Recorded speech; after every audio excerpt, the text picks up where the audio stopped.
महाराज कंस के दो पत्नियां थी जो मगध देश के राजा जरासंध की पुत्रियां थी। और जरासंध बहुत ही वीर था, बहुत ही वीर योद्धा था जरासंध। और जरासंध की ही पुत्रियां अस्ति और प्राप्ति ये महाराज कंस को ब्याही गई थी। अस्ति और प्राप्ति ने देखा कि कन्हैया ने हमारे पति को मार दिया है, अब हम इस मथुरा में नहीं रहेंगे। अस्ति और प्राप्ति ने अपने घर को त्याग दिया और त्याग करके अपने पिता राजा जरासंध के यहाँ पर पहुंची। और इधर सुखदेव जी ने कहा कि राजन परीक्षित, इधर भगवान श्री कन्हैया मथुरा में निवास करने लगे। अपने माता पिता देवकी वसुदेव को कारागार से बाहर किया और फिर से वहां मथुरा के राजा उग्रसेन हो गए, क्योंकि कंस के पहले वहां के राजा कौन थे? उग्रसेन जी। तो भगवान कन्हैया ने जब कंस का उद्धार कर दिया, पुनः फिर वहां के राजा उग्रसेन हुए हैं। बोलिए सच्चे दरबार की। आज सुखदेव जी ने कहा कि हे राजन परीक्षित, जब वहां के राजा उग्रसेन हो गए, मथुरा के सभी लोग आनंदित हैं कि वो अत्याचारी पापी कंस को कन्हैया ने मार दिया है। अब बड़े ही भाव से वहां पर मथुरा के सभी लोग निवास करने लगे।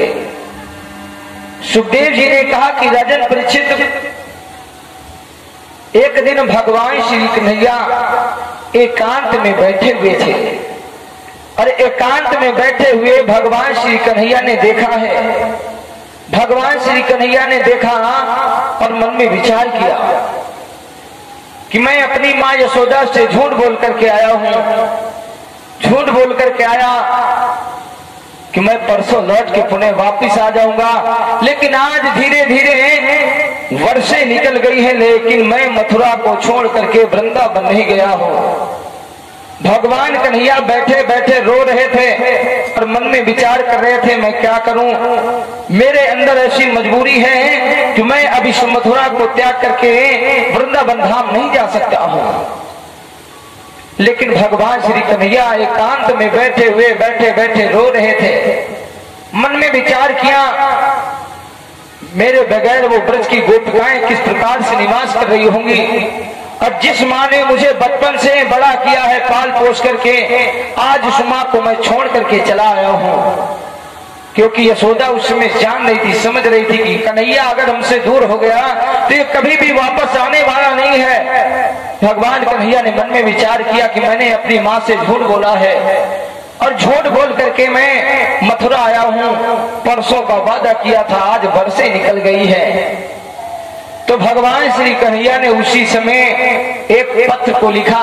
मन में विचार किया कि मैं अगर वृंदावन धाम वापिस नहीं जा सकता हूँ तो कम से कम यहाँ का हाल खबर तो अपने माता पिता को पहुँचा ही सकता हूँ।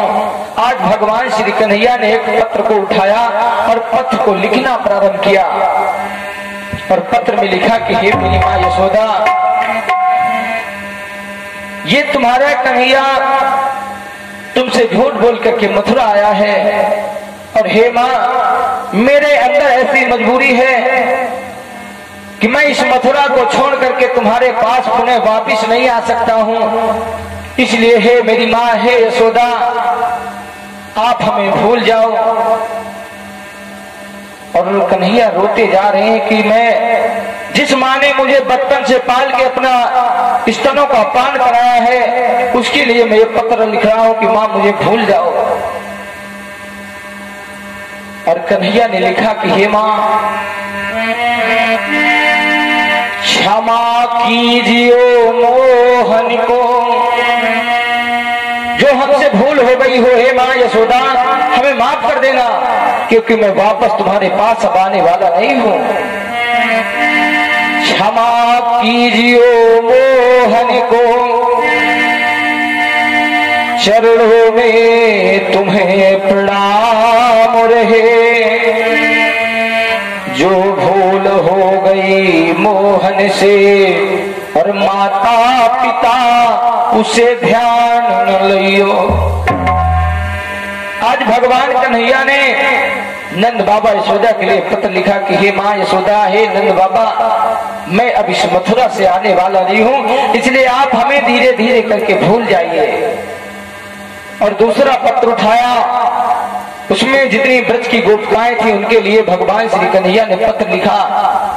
राधा, ललिता, विशाखा, चंद्रबन सभी गोपिकाओं के लिए पत्र लिखा है भगवान श्री कन्हैया ने कि हे ब्रज की गोपिकाओं, मैं वृंदावन में रहकर के आपके साथ में अनेक लीलाएं किया है, तो हे गोपिकाओं हमें आप भी भूल जाएं, क्योंकि अब मैं इस मथुरा को छोड़ करके कभी भी तुम्हारे पास आने वाला नहीं हूं।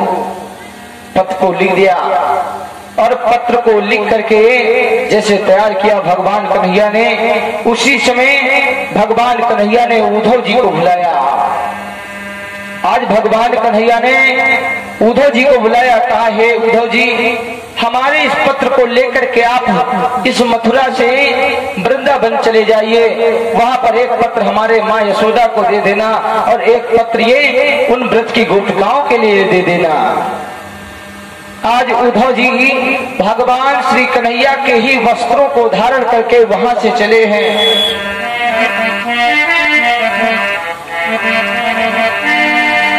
भगवान कन्हैया के वस्त्रों को धारण किया उद्धव जी, और उद्धव जी ने वस्त्रों को धारण करके मथुरा से चले हैं वृंदावन के लिए। और इधर वो ब्रज की सभी गोपिकाएं जैसे ही सुबह होती थी, सुबह होते ही कन्हैया का आने का रास्ता निहारने लगती थी कि हमारा कन्हैया हमसे परसों का वादा करके गया है, और जिस रास्ते से कन्हैया गए थे उसी रास्ते पर वो ब्रज की गोपिकाएं खड़ी हो जाती थी। किसी रास्ते से वो कन्हैया गया है और इसी रास्ते से आने वाला होगा, इंतजार में सुबह से पहुंच जाती थी, सारा दिन इंतजार करती थी कि हमारा कन्हैया शायद आ जाएगा आ जाएगा, लेकिन कन्हैया नहीं आते थे। उसी प्रकार से वो ब्रज की गोपिकाएं कन्हैया के इंतजार में खड़ी थी और आपस में बातें कर रही थी। सभी ब्रज की गोपिकाएं कह रही थी। उसी समय राधा ने कहा,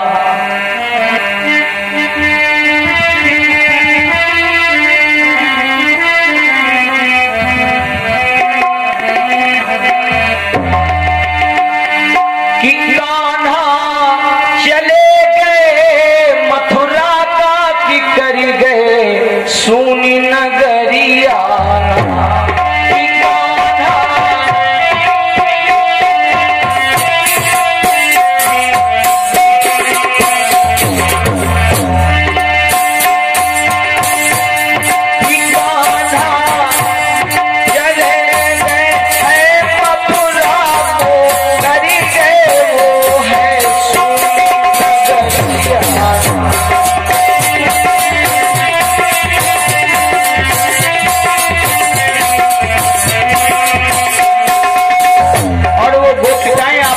बातें करती थी और कहती थी,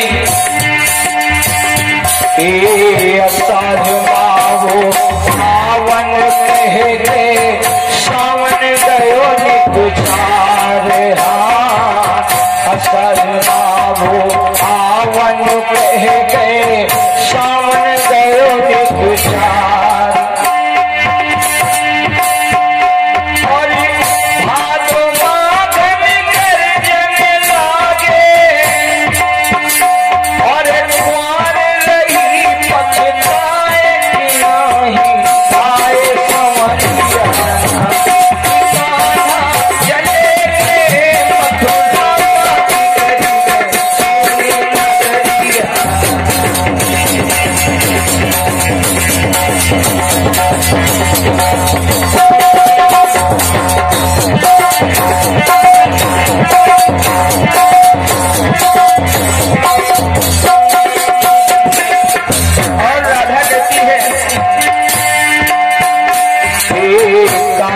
राधा मन में सोचे अगहन दुखी अपार, कार्तिक राधा मन में सोचे अगहन दुखी अपार।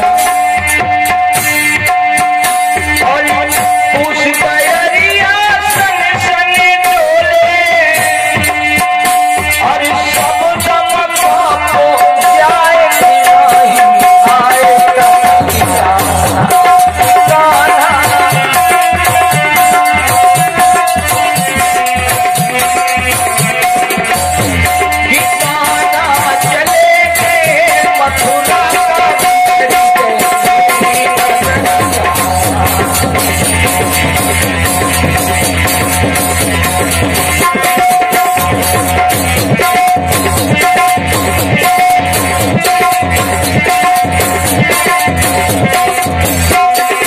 और कहते हैं गोपिका कि हे मोहन,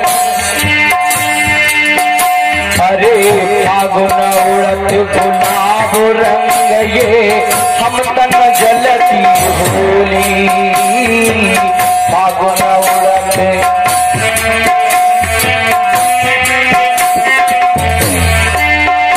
अरे फागुन उड़त गुलाब रंग ये हम तन जलती होली।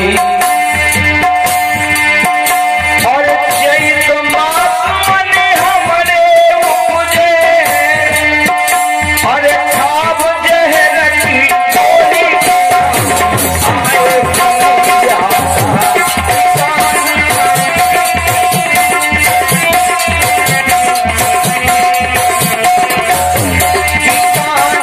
चले गए मथुरा चली गए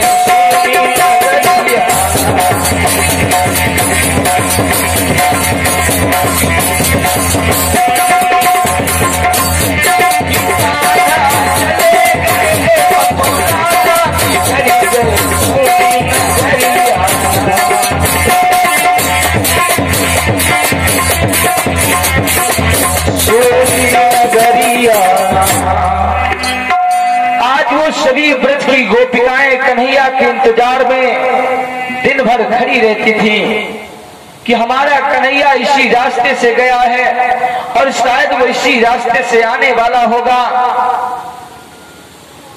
और भैया अनुज यादव इसी गांव के निवासी जिनके द्वारा भाव से 11 पुष्पोदयाएं समर्पित हो रही हैं। भगवान कन्हैया हमेशा अपनी कृपा को बनाए रखें, प्रभु से कामना ही बिकती है। बोले वृंदावन बिहारी लाल की। सुखदेव जी ने कहा कि राजन प्रेषित वो ब्रज की गोपिकाएं कन्हैया के इंतजार में डेली वहां पर उसी रास्ते पर खड़ी रहती थी कि हमारा कन्हैया गया है, इसी रास्ते से गया है और इसी रास्ते से आने वाला होगा। और इधर भगवान कन्हैया के उस पत्र को लेकर के उद्धव जी चले हैं वृंदावन की तरफ। और इधर वो ब्रज की गोपिकाएं आपस में बातें करती कि हमारा कन्हैया हमसे झूठ बोल करके गया। अरे हमसे तो कह करके गया था कि हम परसों आ जाएंगे, लेकिन आज परसों को छोड़ो, वर्षें निकल गई हैं लेकिन कन्हैया वापस लौट करके नहीं आया है। तो गोपिकाएं कहती हैं कि मोहन कि सितंबर तो इतना सताए चला जा और मुखड़ा जरा सा दिखाए चला जा, और नहीं पास रहने को कहती हूँ तुझसे, तू अपना जरा सा बनाए चला जा। अरे हे कन्हैया हमसे झूठ बोल करके क्यों गया है? अगर जाना था तो हमसे सच बता देता, हम तो उससे कभी भी प्रेम नहीं करती, लेकिन तूने तो हमें प्रेम में धोखा दे करके गया है कन्हैया। और गोपिकाएं कहती है कि मोहन जो मैं ऐसो जानती कि प्रीत करे दुख होए, और नगर ढिढोरा पीटती और प्रीत न करियो कोई। अरे ऐसा मैं जानती तू कहे कन्हैया कभी भी तुझसे प्रीत ना करती, लेकिन तूने तो हमको धोखा दे करके चला गया और झूठ बोल करके गया।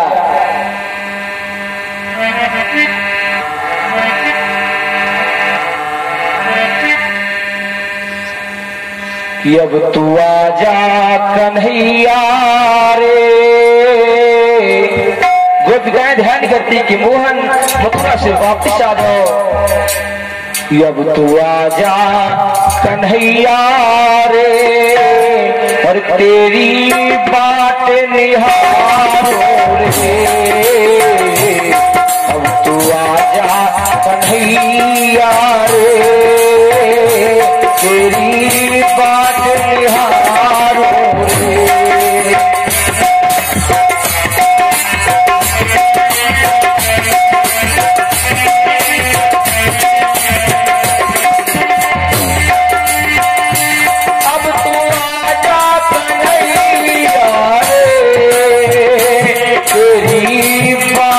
निहारूं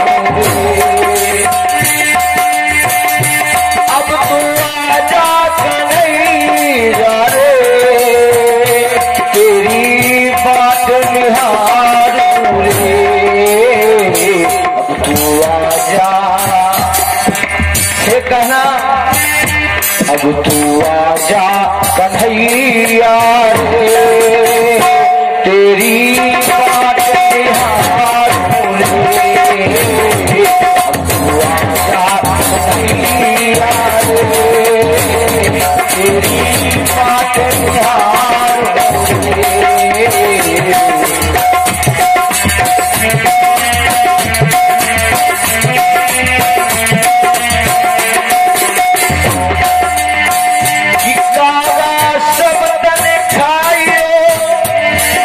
चुन चुन खइयो मास रे अरे तोने मत खाइयो मोए श्याम मिलन की आस अब तू आजा अब तू आजा कन्हैया रे तेरी बात निहारूं रे तू आजा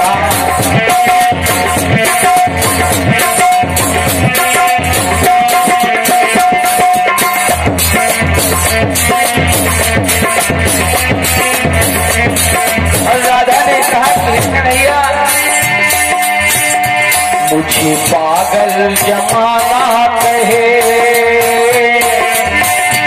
मुझे पागल जमाना कहे कन्हैया तेरे लिए मुझे पागल जमाना कहे कन्हैया तेरे लिए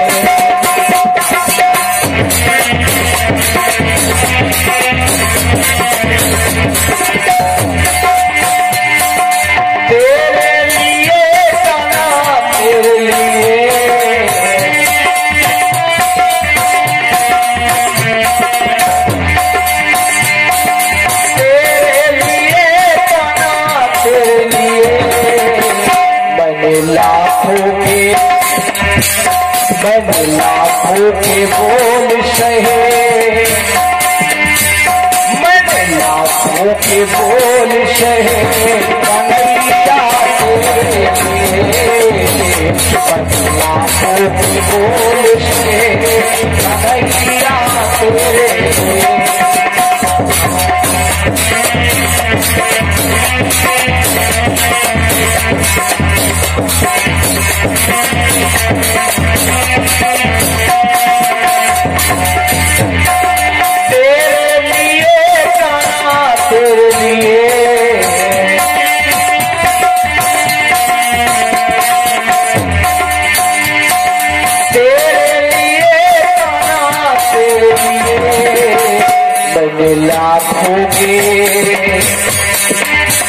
मैंने लाखों के बोल सहे कन्हैया तेरे लिए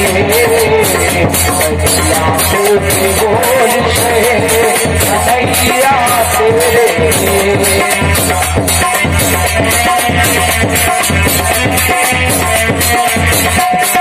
लाखों के बोल सहे कन्हैया तेरे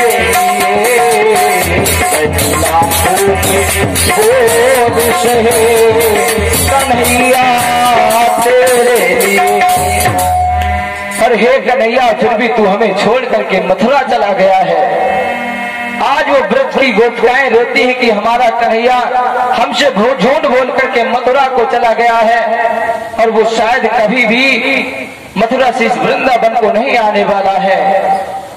आज सुखदेव जी ने कहा कि हे राजन परीक्षित, उसी समय उद्धव जी उसी रास्ते से आए जहां पर वो गोपिकाएं भगवान कन्हैया का ध्यान करके रो रही थी, बिलख रही थी। आज जैसे ही उधर से आए उद्धव जी ने देखा कि ब्रज की गोपिकाएं यहाँ पर खड़ी हैं, चलो मैं कन्हैया का जो पत्र है गोपिकाओं को दे देता हूँ। उद्धव जी आए और जैसे उद्धव जी को देखा गोपिकाएं ने तो दौड़ के उद्धव जी के पास गई, क्योंकि उद्धव जी कन्हैया के वस्त्रों को पहन करके आए थे। आज दौड़ के ब्रज की गोपिकाएं पहुंची।